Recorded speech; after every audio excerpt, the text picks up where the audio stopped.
Good afternoon. My name is Mahendra Verma, and I am describing from fifth semester B Pharma, Pharmaceutical Chemistry 2, Unit First, Antihistaminic Agent. तो antihistaminic agents के बारे में हम पढ़ेंगे। इसमें हम सबसे पहले ये देखेंगे कि हिस्टामिन होता क्या है। एंटीहिस्टामिनिक मीन्स होता है एंटीहिस्टामिनिक मीन्स होता है जो हिस्टामिन को जो ब्लॉक करता है या हिस्टामिन को जो रोकता है, जो रोकने के लिए जो ड्रग यूज करते हैं हम उसको एंटीहिस्टामिनिक एजेंट बोलते हैं। बट एंटीहिस्टामिनिक के पहले हम ये देखेंगे कि हिस्टामिन होता क्या है। तो हिस्टामिन यहाँ पे लिखा हुआ है, histamine is a biogenic amine compound. ये एक बायोजेनिक एमिन कंपाउंड होता है। हिस्ट प्लस एमिन, एमिन ये क्या है, एमिन कंपाउंड होता है जो कि बेसोफिल्स हो गए, lymphocytes, neurons and gastric enterochromophil like cells, इस टाइप के सेल्स में वो पाया जाता है histamines. And second is it is an autacoid that is molecule secreted by locally to increase or decrease the activity of nearly cells। इसका मतलब ये होता है, ये एक ऑटोकॉइड होता है। ऑटोकॉइड मीन्स होता है एक ट्रिगर सिस्टम, जैसे हम बोल सकते हैं। तो एक ट्रिगर सिस्टम होता है, जैसे कि कोई फॉरेन पार्टिकल्स बॉडी के अंदर आता है, तो बॉडी के अंदर आता है तो उसको ट्रीट करने के लिए बॉडी, या फिर वो हार्मफुल है या क्या है, बॉडी उसको ट्रीट करने के लिए वो क्या करता है, ऑटोमेटिकली उसको रिलीज करता है। दैट इज ऑटोकाइड, वो होता है। और उसकी एक्टिविटी क्या है, ज़्यादा हार्मफुल है या कम है, उसके अकॉर्डिंग वो उसका रिलीजिंग बढ़ सकता है या फिर घट सकता है। Third point is it is a major mediator of allergic and inflammatory process. अभी जैसे मैंने बताया कि कोई फॉरेन पार्टिकल आया है ना, कोई फॉरेन पार्टिकल आ रहा है, या तो फिर वो एलर्जिक कंपाउंड्स हो सकते हैं, धूल हो सकता है, या फिर कोई पॉलिनेशंस हो सकते हैं, या फिर कोई हार्मफुल बैक्टीरिया हो सकता है, कुछ भी हो सकता है। तो उसको इनहिबिट करने के लिए ये हिस्टामिन रिलीज होता है। हम उसको यही बोल सकते हैं, ये allergic and anti inflammatory process का एज ए मेडिएटर की तरह काम करता है ये। एंड ये हो गया, हिस्टामिन्स हो गया। अब यहाँ पर इसमें एक टॉपिक है, हिस्टामिन रिसेप्टार्स एंड डिस्ट्रीब्यूशंस। जो हिस्टामिन्स होते हैं, हिस्टामिन्स का जो रिसेप्टार है और उसका डिस्ट्रीब्यूशन क्या है बॉडी में, उसके बारे में हम पढ़ेंगे। तो सबसे पहले H1 जो रिसेप्टार्स होते हैं वो रहता है स्मूथ मसल्स में। स्मूथ मसल्स हो गए जैसे कि endothelial sales,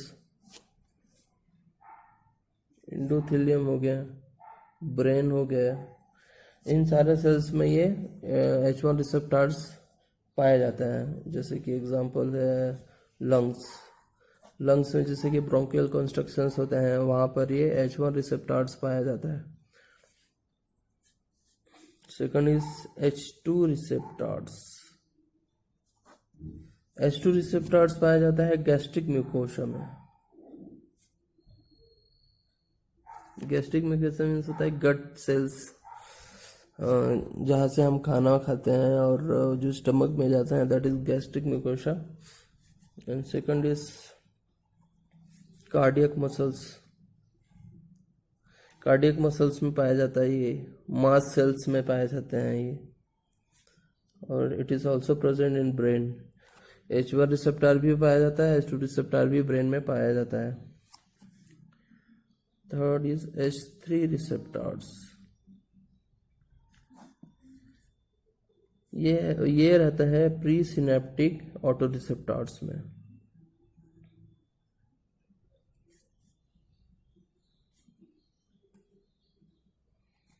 pre synaptic auto receptors में पाया जाता है हेटेरो रिसेप्टार्स,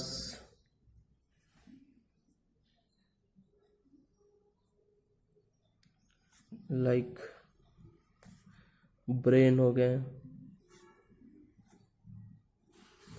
मैंट्रिक प्लेक्सस, ये भी उसी का पार्ट है, एंड अदर न्यूरॉन्स।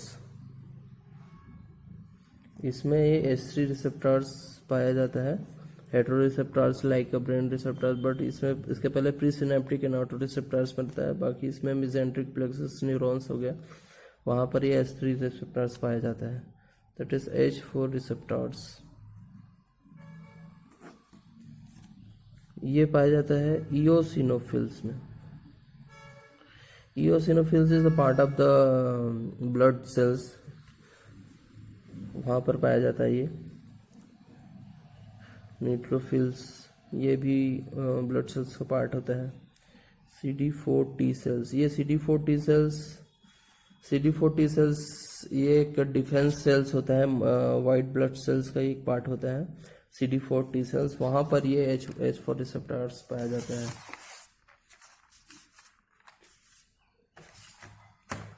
ये हो गया कंप्लीट आपका receptors and their distributions. Next हम देखेंगे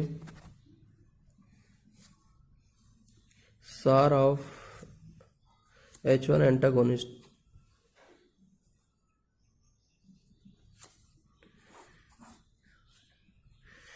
यहाँ जो हमने एंटी हिस्टामिनिक H1 एंटागोनिस्ट जो हमने देखा है वो हो गया। अब इसी का है SAR ऑफ एंटागोनिस्ट जो होता है। SAR means structure activity of relationship. हम इस स्ट्रक्चर एक्टिविटी रिलेशनशिप इसलिए पढ़ते हैं क्योंकि उसका हम एक डिज़ाइन कर सकते हैं जो मेन स्केलेटल होता है मॉलिक्यूल्स का। हम अगर उसके किसी भी जो कंपाउंड होते हैं वहाँ पर हम अगर कुछ चेंज करते हैं तो उसमें क्या रिजल्ट में क्या फ़र्क पड़ता है या फिर उसकी एक्टिविटी में क्या फ़र्क पड़ता है, ये उसके ऊपर डिपेंड करता है। तो इसलिए हम उसको SAR पढ़ते हैं और उसी से हम ड्रग डिज़ाइनिंग भी इसी के बेस में ही करते हैं, SAR के बेस में। तो सबसे पहले हम ये देखेंगे कि इसका मेन स्केलेटल होता कैसे है। ये एक एराइल है, दैट इज सेकेंडरी एराइल। ये X है, X मीन्स यहाँ पर कुछ भी हो सकता है। CH2N नाइट्रोजन होगा, ये अल्काइल कंपाउंड कुछ भी हो सकता है यहाँ पर। तो यहाँ पर जो जो AR लिखा हुआ है, ये AR, इसका मतलब होता है ये एराइल कंपाउंड है, इज एराइल कंपाउंड। तो यहाँ पर एराइल कंपाउंड में क्या हो सकता है, जैसे कि फिनाइल हो गए या फिनाइल सब्सटीट्यूटेड कंपाउंड जैसे रहता है, सब्सटीट्यूटेड फिनाइल हो गया। एक होता है या तो फिर फिनाइल रख सकते हो या फिर सब्सटीट्यूटेड फिनाइल कंपाउंड रख सकते हो। हेट्रोसाइक्लिक कंपाउंड रख सकते हैं।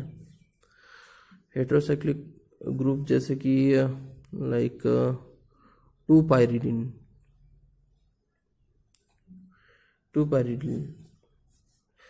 यहाँ पर AR1 लिखा है, ये इसको अपन बोलते हैं सेकंड एराइल कंपाउंड, या फिर इसी को हम बोल सकते हैं एराइल मिथाइल ग्रुप भी बोल सकते हैं इसको। इसी को हम क्या बोल सकते हैं, एराइल मिथाइल ग्रुप भी बोल सकते हैं। यहाँ पर X है, X को हम बोल सकते हैं कनेक्टिंग एटम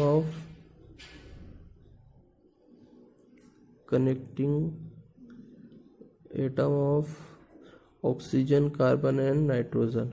इट मीन्स ये एक लिंक की तरह काम करता है। X यहाँ पे X जो होता है एक लिंक की तरह काम कर सकता है। यहाँ पर चाहे आप कार्बन रख सकते हो, ऑक्सीजन रख सकते हो, नाइट्रोजन रख सकते हो।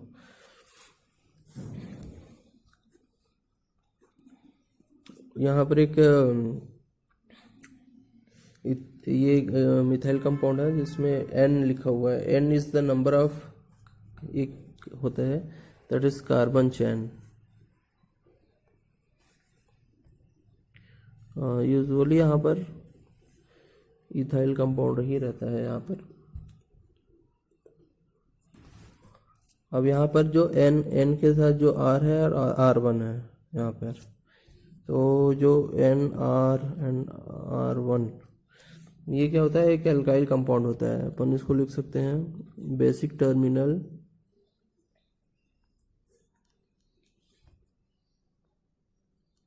Amine functional group. ये एमीन फंक्शनल है, नाइट्रोजन है, मतलब ये एमाइड हो गया, तो एमीन फंक्शनल ग्रुप हो सकता है। बट यहाँ पर हम कुछ भी रख सकते हैं, जैसे मिथाइल, इथाइल, कुछ भी अपन उसमें सब्स्टिट्यूट कर सकते हैं। ये हुआ। अब इसका हम एक एक देखेंगे कि कैसा होता है ना। सबसे पहले हम देखेंगे aryl group. First is aryl group. Aryl group मैंने जो बताया, जो जो ऐसा स्केलेटल था एक्स, यहाँ पर ए आर है, यहाँ पर AR1 है, that is the aryl compound, है ना। तो यहाँ पर हम ए में लिख सकते हैं जो डाई, इसको हम डाई एराइल बोलते हैं, इसको एराइल बोलते हैं। जो सिंपल AR है, AR1 है, तो हम यहाँ पे लिख सकते हैं the diaryl substitution. The diaryl substitution is essential for significant H1 receptor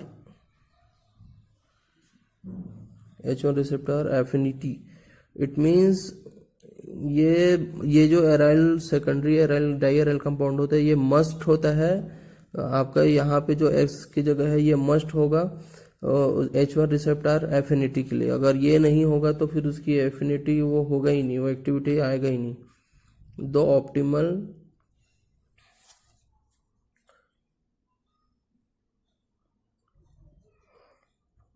antihistaminic activity of two aryl compound, two aryl substitutions.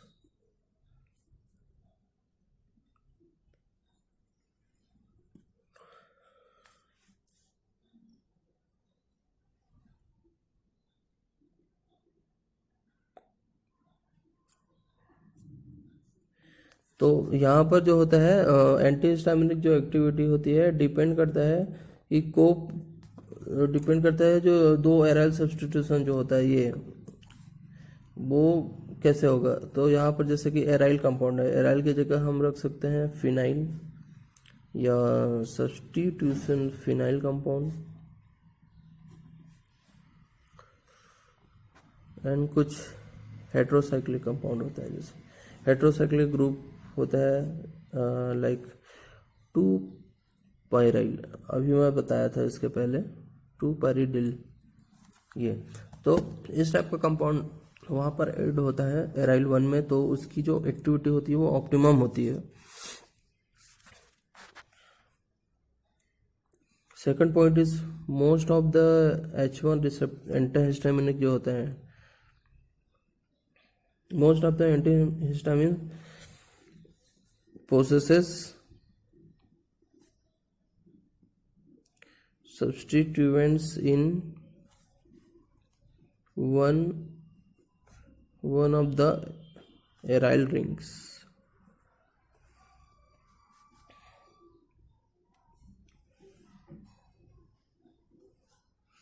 Aryl ring जैसे कि कुछ होता है, फिनाइल रिंग होता है, जैसे कि ब्रैकेट में फिनाइल रिंग लिख सकते हैं। And this is influence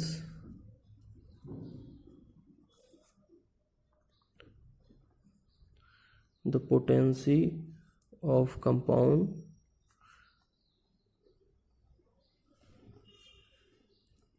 aryl rings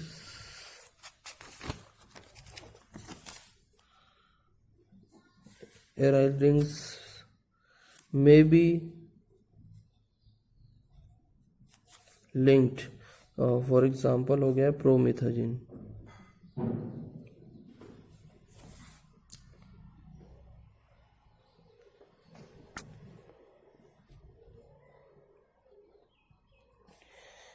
अभी मैं आपको फिर से इसको पढ़ के बताता हूँ। Most of the H1 antihistaminic possess substituent in one of the aryl rings, जैसे कि कुछ फिनाइल रिंग होता है। And this influence the potency of compound aryl rings, जैसे कि प्रोमिथाजिन। इट मीन्स जो एराइल कंपाउंड है वहाँ पर अगर हम फिनाइल रिंग करते हैं तो उसकी एक्टिविटी क्या होती है, प्रोसेस करती है, मतलब बहुत अच्छा होती है एक्टिविटी। एंड सेकंड पॉइंट आ गया आपका, फर्स्ट हो गया आपका एराइल ग्रुप्स हो गया, सेकंड हो गया नेचर ऑफ एक्स। एक्स मतलब कि जो मैंने आपको बताया था, जैसे ये एराइल हो गया, एराइल 1 हो गया, तो ये जो एक्स होता है इसमें लिंक होता है CH2N, सॉरी नाइट्रोजन हो गया यहाँ पर R, और ये R1। तो ये जो एक्स है, एक्स का यहाँ पर क्या रोल होता है ये यहाँ पे बताया गया है। तो यहाँ पे हम लिख सकते हैं the x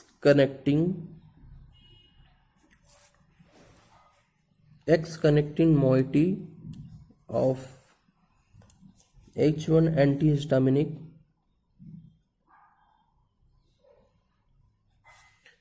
may be simple carbon atom और saturated carbon atom। मतलब यहाँ पे ये बताया गया कि X की जगह जो होता है या तो वो सिंपल कार्बन एटम हो सकता है या फिर सैचुरेटेड कार्बन एटम्स हो सकते हैं, या फिर कार्बन ऑक्सीजन मोइटी भी हो सकता है ना। Carbon oxygen moiety which serve as a space group for require फार्मेकोफोर। ये बहुत ही ज़रूरी होता है, जो डिस्टेंस मेंटेन करके जो आपका जो एमाइन कंपाउंड होता है ये और ये जो एक्स है, ये दोनों के बीच जो डिस्टेंस मेंटेन करके रखता है, उसकी जगह हम जैसे कार्बन या ऑक्सीजन एटम्स हम जो रखते हैं, तो वो एक फार्मेकोफोर इफेक्ट के लिए बहुत ही इसेंशियल कंपाउंड्स होते हैं। एक्स की जगह अगर हम कार्बन या ऑक्सीजन एटम रखते हैं तो इसी में ही एक नेक्स्ट पॉइंट है, antihistamine containing a carbon atom in the connecting moiety।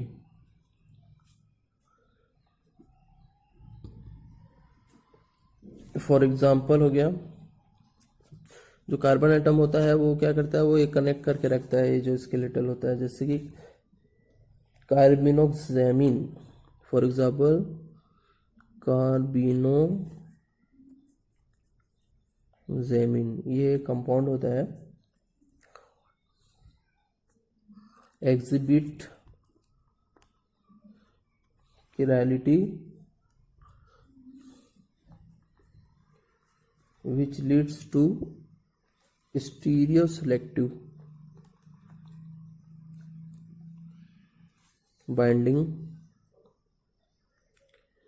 at the receptor।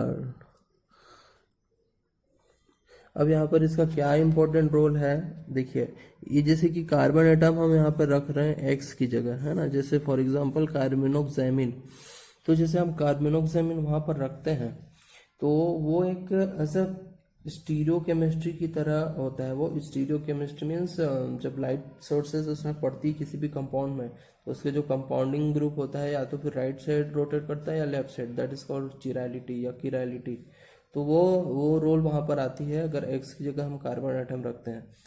तो हम जब उसको रखते हैं तो उसका इम्पोर्टेंट रोल ये होता है कि वो इजली रिसेप्टार के साथ वो ये जो स्केलेटल होते हैं वो इजली रिसेप्टार के साथ बाइंडिंग करता है। ये इसका इम्पोर्टेंट रोल है एक्स की जगह हम अगर कार्बन मोइटी रखते हैं तो। अब यहाँ पे देखते हैं, अगर एक्स की जगह हम अगर ऑक्सीजन रखते हैं, ऑक्सीजन जैसे कि हो गया आपका amino aryl ether analogue, X की जगह हम नाइट्रोजन रखते हैं, जैसे for example ethylene diamine derivatives. X की जगह हम अगर कार्बन रखते हैं, for example mono amino propyl analogue. तो यहाँ पर हम ऑक्सीजन नाइट्रोजन कंपाउंड का इस टाइप का कंपाउंड अगर रखते हैं तो वो एक किरैलिटी इफेक्ट करता है, जो कि बहुत ही इंपॉर्टेंट रोल होता है किसी भी रिसेप्टर के साथ बाइंडिंग करने में। Third point is alkyl chain. Alkyl chain, इसके पहले हमने एराइल ग्रुप पढ़ा, एराइल ग्रुप के पास नेचर ऑफ एक्स पढ़ा है, जैसे ये एक्स हो गया, ये एराइल कंपाउंड हो गया है ना, यहाँ पर CH2N हो गया, फिर नाइट्रोजन, फिर RnR1। तो जो एल्काइल चेन है दैट इज RnR1, ये एक एल्काइल चेन है। सॉरी, ये यहाँ पर जो पहले अपन देखेंगे कि यहाँ पर क्या होता है, ये N की जगह भी क्या होगा और ये एल्काइल की जगह क्या होगा, ये दोनों यहाँ पे देखेंगे। तो इसको अपन लिख सकते हैं the carbon chain consist of 2 or 3 atoms in H1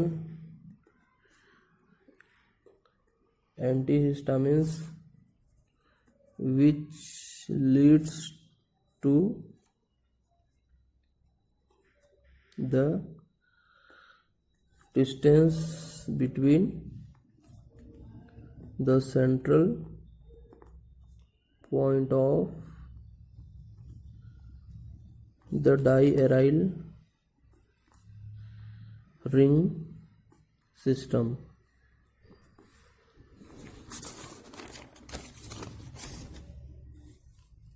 and the terminal nitrogen atom in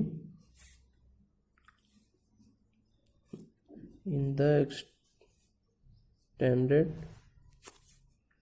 conformation of this compound in the range of 5-6 angstrom. यहाँ पर देखिए, यहाँ पे ये लिखा है the carbon chain consist of 2 or 3 atom. यहाँ पर जो है कार्बन जो एटम्स है दैट इज N, यहाँ पे जो N है, यहाँ पर अगर हम 2 या फिर 2 से अधिक 2 या 3 एटम हम रखते हैं तो वहाँ पे क्या होगा, H1 antihistaminic which leads to the distance between the central point of diaryl ring. ये जो डाइएराइल रिंग है ये सेंट्रल पॉइंट से क्या होगा, डिस्टेंस मेंटेन रहेगा इसमें। And the terminal nitrogen atom in the extended confirmation of compound in the range of 5-6 angstrom. It means इसका जो डिस्टेंस होना बहुत जरूरी है, क्योंकि रिसेप्टाइल्स भी वैसे ही रहता है। अगर ये नहीं रहेगा तो वो रिसेप्टाइल्स में ठीक से बाइंड नहीं करेगा। तो इसको डिस्टेंस मेंटेन करने के लिए यहाँ पर या तो 2 या फिर 3 कार्बन एटम्स होना बहुत जरूरी है, तभी उसका डिस्टेंस मेंटेन रहेगा और रिसेप्टाइल के साथ इजिली बाइंड कर सकते हैं वो।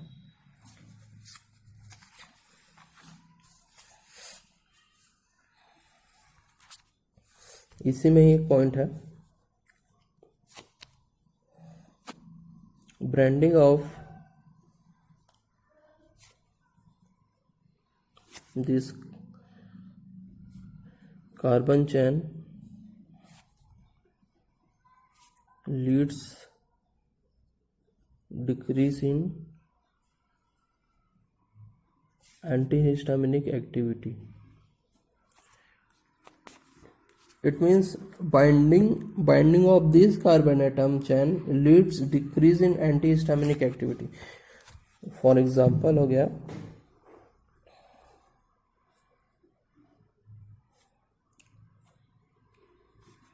promethazine, which is more potent than its non-branch counterpart.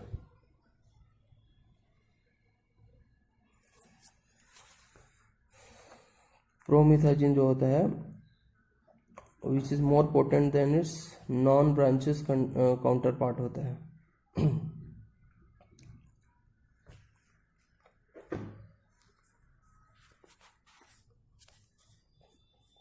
Second point is the carbon atom adjacent to the terminal nitrogen atom is branch. If the carbon atom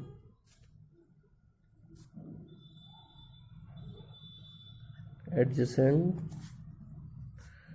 to the terminal nitrogen atom is branch. अगर ये जो nitrogen है ना, यहाँ पर R है, यहाँ पर R1 है, यहाँ पर CH2 है, N है, ठीक है।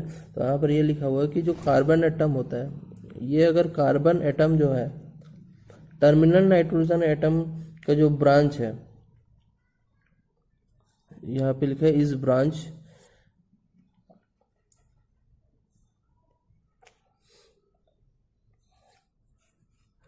द पॉसिबिलिटी इज, अगर वो ब्रांचेस रहेंगे तो क्या पॉसिबिलिटीज रहेंगे, द पॉसिबिलिटी इज एसिमेट्रिक होता है, वो एसिमेट्रिक एग्जिस्ट करेगा वो।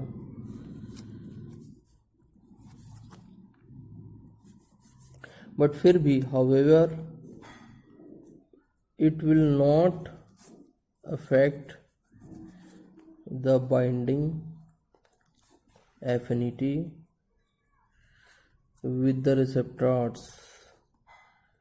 मतलब इसका मतलब ये हुआ कि अगर हम कार्बन एटम को एडजस्ट करते हैं टर्मिनल नाइट्रोजन एटम के साथ और वो एसिमेट्रिक एग्जिट करती हैं, फिर भी उसके इफेक्ट में, उसके जो बाइंडिंग कैपेसिटी में कोई भी प्रॉब्लम्स नहीं आती हैं। इसका एग्जांपल है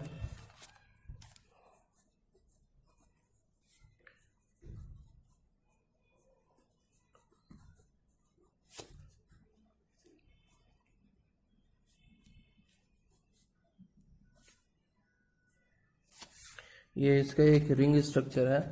अगर हम ये देखिए, ये यहाँ पर क्या हो रहा है, ये जो स्केलेटल हम देखे थे जैसे R है, R1 है ना, तो यहाँ पर यही हो रहा है, ये नाइट्रोजन ये हो गया, ये R1 R2 हो गया, ठीक है, और ये हो गया कार्बन एटम, मतलब CH2N है, तो इसको अपन बोल सकते हैं। तो अगर हम उसका ब्रांचेस को अगर हम मतलब एस बढ़ाते हैं या फिर कुछ एसिमेट्रिक एग्जिट करते हैं या कुछ एडजस्ट करते हैं इसमें, तो पर भी उसकी बाइंडिंग कैपेसिटी में कोई भी प्रॉब्लम नहीं आएगी उसके रिसेप्टर्स में। Last one is terminal nitrogen atom, जो NR1, ये जो नाइट्रोजन होता है दैट इज RnR1, ये टर्मिनल नाइट्रोजन एटम में क्या प्रॉब्लम होगा, ये है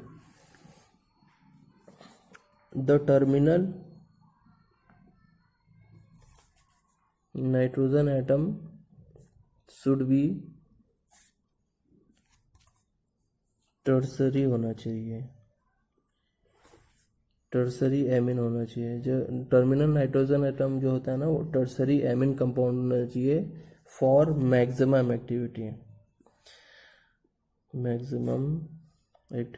अगर आपका रिसेप्टर एंटागोनिज्म इफेक्ट ज़्यादा, अगर उसको पूरा मैक्सिमम एक्टिविटी लेना है तो उसको टर्सरी एमिन कंपाउंड होना बहुत ज़रूरी है। The terminal nitrogen atom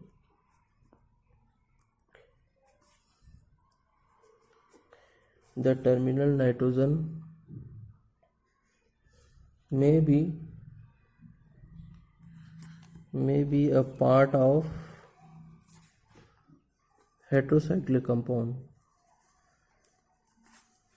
heterocyclic ring, for example chlorocyclizine,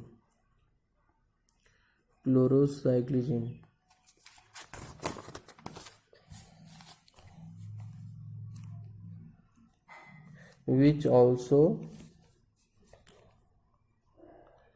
retains high antihistaminic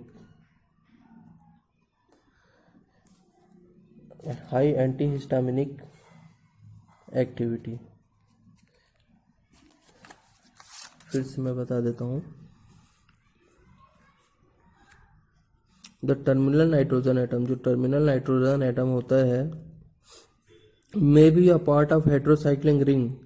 अगर हम वहाँ पर अगर कुछ heterocyclic, it is also heterocyclic compound, जो हेट्रोसाइक्लिंग रिंग का एक पार्ट होता है। फॉर एग्जांपल क्लोरसाइक्लिन जैसे रहता है, अगर उसके साथ अटैच है नाइट्रोजन कंपाउंड के साथ, which is also retain high antihistaminic activity, मतलब वो भी एक हाई एंटीहिस्टामिनिक एक्टिविटी शो करेगा।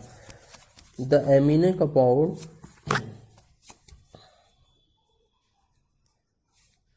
the amine moiety deserve the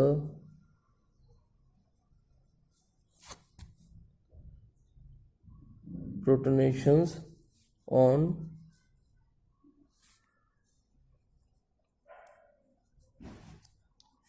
interaction with H1 receptors due to the basicity with pK. There is pK partition coefficient pK जो value होता है, अगर हम the amino moiety deserve the protonation on interaction with H1 receptors due to basicity with pK, मतलब जो nitrogen जो amine compound होता है, ये इसकी जो रिसेप्टर में जो बाइंडिंग होती है, ये क्या करती है, जो पीके वैल्यू होता है दैट इज आल्सो बेसिसिटी होता है इसका, है ना, बेसिसिटी को मेंटेन करके रखता है। उसकी वजह से क्या होगा, उसका रिसेप्टर का बाइंडिंग कैपेसिटी बढ़ता है। अब इसका एक एग्जांपल दे रहे हैं।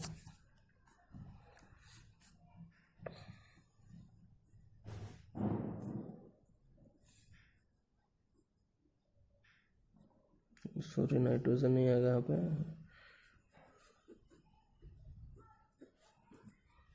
क्लोरीन, ये कंपाउंड हो गया है ना, ये नाइट्रोजन है, ठीक है। अब यहाँ पे ये वाला पॉइंट आएगा यहाँ पे कि जैसे अगर वो हेटेरोसाइक्लिक कंपाउंड अगर नाइट्रोजन के साथ जोड़ते हैं, ये नाइट्रोजन है, ये नाइट्रोजन है, और यहाँ पर अगर हम हेटेरोसाइक्लिक कंपाउंड कुछ ऐड करते हैं तो भी इसकी एक्टिविटी अच्छी आती है, उसका एग्जाम्पल है।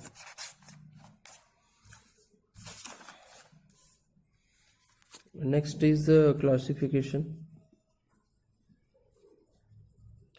क्लासिफिकेशन आएगा इसके अंदर, अगर आएगा